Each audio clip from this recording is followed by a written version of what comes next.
But I had to shift my energy to focus on who we were serving and not focus on dollars, right? Because as an entrepreneur, you're thinking like, when am I gonna break even, right? Like, when is it gonna get to the point that the money that I'm bringing in equals the money that I'm spending out, right? Not necessarily my investment, but what I'm spending out monthly.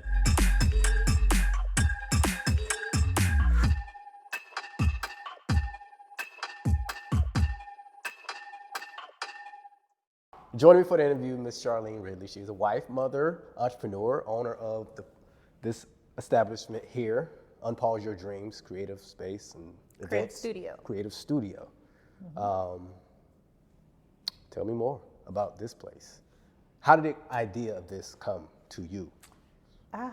So the idea for this space came a couple of different ways, right? Like, I believe nothing in life happens by coincidence. So I'd been thinking, I'm a serial entrepreneur. So I'd been thinking for quite a while about starting my own event space. And I'd been looking, but the market rate for commercial space, leasing prices were just way too high. So after about 2 years of looking, I decided, okay, I'm not gonna do it. It's not right at this time. And my daughter actually has a spa in this building, and I was walking by this space and I was like, that would be the perfect space, but it wasn't available. About 2 weeks later, it came on the market, and in the time between I first saw it and the time after it, I started really thinking about a creative studio, a content space for women to go. Actually, no, it wasn't for women yet. It was just for people to come and create content. And I was like, okay, let's look into this space and figure out what can be done there. Okay. So when did it become more about women? Okay, so again, I don't believe anything happens by coincidence. So we were in here building, right? So I talked to the owners. We went through what I was wanting to do with the space, and why I wanted a content studio is because I don't like creating content. And so in any time that I've had to go create content for my business, I've rented a space that had multiple backgrounds so that I could just go in there with a bunch of outfits and get it done. Yeah. And so that's what this space was going to be. But because I'm also a coach and I coach men and women, I thought that it would be for both. So when we were in the build, because we did not hire my contractors, my daughters and I built everything in here. When we were in the build, I was walking through that door over there and God said, women only. And I was like, women only? Really? What about my male clients? And I didn't say anything about it. I just sat with it for a while, prayed, meditated on it, and then I just released it to the public. Women only. It's a bit discriminatory, but we'll move on. It is not discriminatory. We'll Nope, I'm gonna respond to that. No, I'm responding to that. Women have special considerations when they're creating their dreams. Because by nature, men are hunters, right? You see something, you go, you kill, you eat, right? Women have a lot more considerations. So when it comes to creating their dreams, women think about their children, they think about their families, they think about their husbands, they think about all of these things before they actually even take a step. So as I've been in business for almost 4 months, I see why the space is so sacred. It's because before women get in here and start talking about their challenges with their business, they have to unpack who it is that they are, whatever they're experiencing in their lives, so that they can go and create. And the cool thing about it is, even though it is only for women, we appreciate men being here in support of women, because we're always supporting men in their endeavors. So it's not discriminatory. That's it cool. is not. Hey, I totally get it, because I'm raised by a single mom. I got 2 sisters, only, but 90% of my clients are Black women. Okay. So I understand women, tend to take tend to seek help more so than men do. Men will kind of try to do it themselves. Women will get the help they need because they want it to be their best. And because they got so much other stuff on their plate. They got the kids, they got all this other stuff. So they're gonna do it, they want to do it the right way and get it done. They do. It's so true. And women need community so much more because, like you said, there's so many considerations. If you've got kids, like, yes, I'm married, but my husband does not live in Charlotte. He lives in New York. And so my life on a day-to-day basis functions as a single parent, right? Like, when I'm thinking about my week, I'm thinking about what do the kids need, who do I have to get wherever I need to get them, and how do I run a business around that, right? For me, one of the attractions of being an entrepreneur was being available to my children, right? When I worked in corporate America, I had to work their schedule. And so one thing I committed to myself when I left corporate was it's going to be my schedule. And my schedule is going to support what's important to me, which is my kids. Right. So when did you leave corporate? So I left corporate in December of 2022. So it's been a little over 18 months, with just about 18 months. So tell me, you say you're a serial entrepreneur. Tell me about some of the other businesses you've had. Okay, so in addition to this studio and this creative space, I am a coach. So I coach people that are sick of their jobs, right, and need to know what's next. I coach them into figuring out how they can create money right now with what they have, the skills that they have, the resources that they have, the community that they have, the support they have. So that's number one. Number two, I have an Airbnb, so I'm an Airbnb investor. And then three, I am also a speaker. So I speak. So large portion of my business and my brand is me. This is actually like my first brick and mortar thing, I think, outside of Airbnb. Okay. So the coaching thing is that is that a big part of your, to me that, all right, for one thing, there's a lot of coaches out here. Okay. Yes, there's a lot of coaches out here. Okay. What makes you different from the others? What makes me different from the other coaches? Well, I can't speak about other coaches because I don't know all of them, right? But I can say that everything that I coach on is something that, one, I've been through, and two, training and education that I've invested in, right? So when I say I can take you from being sick of your job to creating money with the skills that you have right now, I've done that for myself multiple times over, and I've done it for other people hundreds of times over. Good. So I think in life, things have evolved, right? So I've been coaching since 2015, right? I have coached thousands of people, but in the coaching space, I use everything, right? I have an MBA, so I was a leader in corporate America. The company that I left from is the #1 consulting firm in the world, right? And I was a manager on a global team there. So I use everything that I have. So when I say I know how to make money, I know how to make money, and I'm very intuitive. So if I sit down and I talk to you and you're like, okay, this is what I have, my brain, the gift that God has given me is that I'm able to put those things together in a way that you can capitalize on it and sell it to make money. And I think it's also unique in that a lot of people think I have to have a tangible product, right? I have to write a book. I have to be a chef. Because I know when I was wanting to leave corporate America, before I got into the coaching space and transformation, I thought, well, I'm not a baker. I don't want to cook people's meals, right? I was thinking I had to do something with my hands. But everything that you have in here is knowledge, right? That you can sell, right? And help people build and create the lives that they want. So that's what sets me apart. Yeah, good. But I like that. I think that that's such a real question because people are like, everybody's a coach. What does it mean? I also have to say this. I'm constantly being coached, right? And so I know a lot of people say that they are coaches, but one thing I always say to everybody is ask who that coach's coach is. Because if they're not being coached, do they really believe in the coaching business? Or is it something that they're just selling to you, right? Because they want, obviously, to make money from you. Right. Yeah, that's good. So, good. So you're not just just a coach. No, but that's such a good question because there are a lot of coaches and you see all these ads on social that are like, become a coach, become a coach.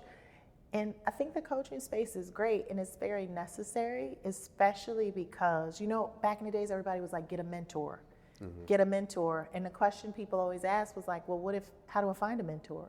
I feel like coaches bridge the gap, right? If you are somebody who doesn't necessarily have access immediately in your circle to someone that could mentor you to get to the place that you want to be, a coach can help you do that. What's the difference between a coach and a mentor? Well, typically when people talk about mentors, they're not paid, right? It's a volunteer role. Like someone will agree to volunteer their time to you as a mentor. As a coach, coaches are generally paid, right? Like every coach that I know is paid.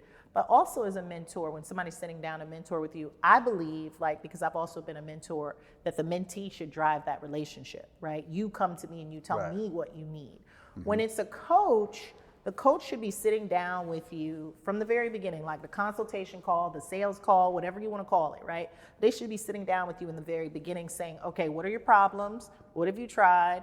What has worked? What hasn't worked? Okay, here's a prescriptive plan of how I can take you from point A to point B in this period of time, right? I think that also helps you understand whether or not you're dealing with a coach or someone that just says they can coach. Because I have 2 coaches right now because I believe in the coaching industry, and I've had multiple coaches since 2015. But I have sat down when I'm in a consultation with some coaches, and they'll say, yeah, oh, we could totally work on that. And so if I leave your call and I don't have a clear prescriptive plan of like what we're doing, but you want to charge me $5,000, $10,000, it's a no for me. It's a no, right? Like, you need to help me understand, what are you going to do for me? What's going on, everybody? CJ Williams, host and producer of this podcast. In case you're wondering how me and my guests are interacting with one another, or even what we look like, wonder no more. You can head over to the YouTube channel to watch the full video of this show or this podcast. The link is in the show notes, or you can head on over to Life of a Video Producer, the YouTube channel. And while you're there, be sure to subscribe to the channel. Talk about speaking engagements. How's that going for you? And what are some of the things you get brought on to speak for? So speaking engagements, it's a wide range, right? So some of the things that I've done, like the most recent one that I did, as I spoke to a local organization on, actually no, that wasn't the most recent. In the month of March, I did a women's empowerment lunch and learn for Mecklenburg County DSS, right? So that's something that is not typically what I do. It was a panel interview. We came in, we discussed kind of our lives, our stories, and just the ways in which our stories can be impactful and empower other women. But I also speak a lot on resilience, right? I obviously speak on passion because my brand is Unpause Your Dreams.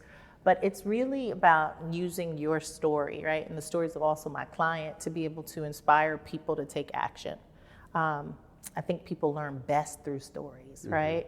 Because you remember stories. Yeah. You know, you'll remember like, oh, that one time, I don't remember, even if I don't remember the name, I remember that one person that told a story about this, and that can inspire you. So I always try to use my life to be inspirational. But my gift is speaking, so if you bring me in to speak, it's probably on resilience, passion, sometimes on just creating the life that you want, right? And then last fall, I did a talk on legacy. And that was really important to me because last summer, my 16-year-old son just passed away unexpectedly. And I had already had the talk booked, but it was the first time that I spoke after he passed. And so we talked about legacy, right? Originally, the talk was planned to be winning the day, because I think that if you win the day, you can win the week, you can win the month, you can win the year, you can win your life. But that talk evolved into winning your life and what is your legacy. So that was a really big, impactful one, and probably one that I think that I'll be able to give again. Good. So talk to me more about this space here. How you said, what was your biggest challenge with opening this space? Biggest challenge in opening? I didn't feel like I had any challenges with opening, right? I feel like it was just a huge blessing. We got in here, we did the work. I think that I was overly aggressive in the timeline. So I am not a marathoner. And what I mean by that is there are some people that can plan for years and stay the course and bring something to life, right? I'm not that person.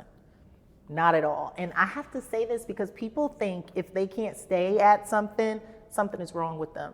No, I classify it as some of us are marathoners, some of us are sprinters. So I'm a sprinter. I need to do everything in very short time frames. So when we got this space, I thought, okay, we can do all of the construction, build everything out, and we can be open in a week. That was overly aggressive. It took us 5 weeks. 5 weeks. It took us 5 weeks to do the build out. And honestly, I was a little exhausted. I was exhausted because we were working like 10-hour days. Plus, I actually was opening my Airbnb at the same time, and my Airbnb is in Nashville. So I was in Nashville, I was here. But it took 5 weeks to open. And it's not a long time. Who did the work? My daughter and I. That's it? Just you two? We did. And we had women from our church, women from the community that donated tools for us to use, like saws and things like that. But yeah, we built that arch wall. I did all the hand painting, those triple layers on that wall over there. We built that bookshelf, did the wainscoting, we did everything. My youngest frosted the windows because that was her contribution. Since you've been open, what are some of the challenges you face? So that's a good question. People don't talk about that. People need to talk about it more. The challenges that we face since we've been open is, you kind of have this idea if you build it, they will come. They don't just come. That is not how it works. It doesn't matter. We host events here. It doesn't matter if you're hosting events. It doesn't matter what you're doing. You do need to market yourself and create awareness. So I'm really proud to say that we have served 212 women since we've been open. It's 3.5 months. I think that's amazing. Jess is in the background going, thank you, thank you. I feel really good about that. But I had to shift my energy to focus on who we were serving and not focus on dollars, right? Because as an entrepreneur, you're thinking like, when am I gonna break even, right? Like, when is it gonna get to the point that the money that I'm bringing in equals the money that I'm spending out, right? Not necessarily my investment, but what I'm spending out monthly. Yeah. And when I was doing that, I was like stressed. I was like, okay, it's not happening fast enough. And the reality of the matter is any venture takes a while to get going, right? Like, you're not gonna see break even in 3 months. It's just not how it happens. So I had to shift my energy to think about, who are you serving? How many people are you serving, so that I could feel good about it, feel successful, and that kind of thing. And then I realized in that, okay, let's dig into, my job in corporate was data, right? Let's dig into the data and see, like, from a marketing perspective, are you being impactful? Are you getting the message out there to people, right? And I was like, okay, I looked at the numbers and I'm like, oh, I'm really happy with the numbers. But then I was like, okay, they're not converting to sales. So now what do? Now you focus on conversion. So I think, to answer you shortly, 2 big things: marketing and creating awareness, and then shifting your perspective to not think about the areas of shortcoming as failures, but to think about, like, where am I winning and what are the opportunities to keep growing. So what has helped for you with marketing? Well, honestly, I'm still in the learning phase of marketing. I can't sit here and say to you that I've figured it out, right? I just last weekend, this past weekend, I sat down and was like, okay, you're driving people to the page. So I was taking the example of my events. I was like, okay, maybe I need to do more marketing. Maybe people aren't getting to it. I use Eventbrite for ticket sales. So then I went in and I looked at the numbers of redirects that are coming from unique links, which is me promoting it in the community, and the numbers were high. So I was like, okay, I feel really good about that. I need to convert them, right? Like, they're coming, and now what do I do? So now I'm spending time researching, like, how do you convert people on a higher rate? Like, what do you do? And I'm testing things. I have no idea if those things have worked yet, because it's been like 3 days, right? But I'm just trying to stay also positive, to remember that it takes time to build a movement or momentum, right? And people, the world, the internet wants you to believe that things happen overnight. Not even Beyonce was an overnight success. Beyonce has been working since she was, what, like 9? To become the mega star that you see today. So when you see her today and you're like, oh, she can take over any genre, country, whatever, yeah, that's because she's been working her whole life to get to the moment where she's arrived. And I think we need to remember that with our own lives, right? Because it's not 3 months and you're a success. You will win if you stay in it. That's the thing. And you do the things necessary to win. That's true, but you won't stay in it if you're not doing things necessary, right? Because if you stay in it, you should be like, okay, how do I do this? Like, how do I get better in this area? How do I improve my customer experience? How do I market better, right? Like, how do I build more community? How do I build more connection? If you're gonna stay in it, you are thinking, I think, how do I grow this, expand this, keep this? If you're not, you're gonna give up and just walk away. So, I always ask this question to people, like, do you use email for marketing? So I do. Okay. So it's funny that you say that. So I said I have 2 coaches, right? So I realized that this area of my life, the 2 things that I am that are biggest opportunities for improvement is email marketing and sales. So I have a sales coach and I have an email marketing coach, right? And so I'm growing my email list, right? And I'm building the ability to message to people and really hit home with them in a way that makes them want to become customers. Sales is big. That's a big one for me too. Like, sales it's so crazy, right? Because we know that if you're an entrepreneur, you have to sell your services. Like, you know that. But somehow you'll show up somewhere and you won't sell yourself. Right? I think the idea of feeling salesy is kind of weird to people, but you gotta tell them, look, come do this. Like, you gotta reach out to them. You gotta, ABC, what they say, always be closing. Or Closing, whatever. always Yeah. be closing. Yeah, that's how it is. Especially when this is how you eat. Like, It's true, but I think we need to shift our mindset. Kind of like I went from focusing on the numbers to focusing on the people. I think that when it comes to sales, you need to be thinking about who can you serve, and you need to tell them, because I think a lot of times we like to say stuff like, "Oh, well, whenever you're ready, let me know." yeah. But here's the reality: your ideal customer doesn't even know, right? So, like in my coaching, for example. For years, people were coming to me through the career path. They came to me because they wanted a new job, right? And through my coaching, the first 30 days of my coaching is called discovery. And we would work on like, what kind of role do you want? What kind of team do you want? What kind of company culture do you want? And I already knew from the experience and from the numbers that by the end of that 30 days, they would realize that they didn't need another job. Right? That they would just be like, you know what? I don't really want to work for anybody else. And then we could dig into what's your dream? What do you want to do to create money? But recently, with my email marketing, as we were thinking about offers and strategies, she was like, well, what if you were just upfront with them and you just talk to them like, you don't need another job, right? Instead of like hoping that they bridge the gap or they come in through this way and you have to lead them to it, what if you just talk about the elephant in the room? And I'm like, oh yeah. So then I just shifted and said, I help people who are sick of their job and need to figure out how to make money. And the change of just that has been like, whoa, right? Like people are like, that's me, that's me. But at first I was like, oh, that kind of feels negative. I don't want to say like, oh, are you sick of your job? But it's real. It gets right down to what it's all about. Like, It's real. Let's get to it. Like there's no beating around. This is it. Yeah, and the reality is when it comes to people being sick of their job, we have been programmed by American society that the way to live is to get a paycheck, Yeah. right? And so when you're sick of your job, what do you think you need? I just need another job Yeah. and another I'm paycheck. gonna go find something else. Right? And so then I shift the conversation like, let's change the narrative. What if we become paycheck optional? Meaning you want the job, keep the job.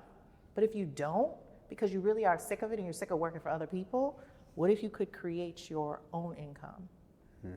What would that be like? All right. Thanks for tuning in, everybody. Again, this is CJ Williams, host and producer of this podcast. Be sure to head over to the YouTube channel, Life of a Video Producer, to check out the full video of this interview, or you can click on the link in the show notes. If you have any questions, feel free to send them over to me. Email them to me, cjwilliams@ptmediapros.com. Again, I want to thank you for tuning in, listening to the show. I want to thank you for watching the video and subscribing to the YouTube channel. Until next time, everybody, go show up better.